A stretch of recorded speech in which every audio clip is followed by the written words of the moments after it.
As a wine category, probably rosé is arguably the most versatile one to work with from a food and wine matching perspective. I think the balance between acidity and sweetness in rosé is always a great thing to play with, especially with foods that have got a strong concentration of either salt or oil, relating back to obviously the Mediterranean history and heritage of rosé styles, especially Provence, Bandol, Tavel, all those sort of southern regions in France. Most importantly, I think for food and wine matching is play with salt. That kind of characteristic. Salt's a natural flavour enhancer, and I think that if you use salt in cooking, it draws out the flavour in some of these really pale, delicate, fragrant rosés. So those really subtle berry characters, those red currant flavours you get in rosés that are very pale, can be drawn out with the right amount of salt. And I think you find that in natural French things like aioli is perfect with provincial rosés, such as Bandol or Tavel.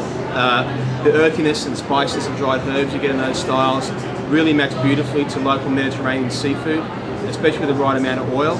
You need that acidity in rosé to cut through the oil, the right amount of fruit sweetness to marry with seafood and not overpower it. Rosé can be worked and turned to almost like a light dry red, and we're going to taste one of those wines tonight, which is the 25 Bells from a great mate of Poppy's and mine, and I think most of the wine industry in Sydney, a guy called David Fest.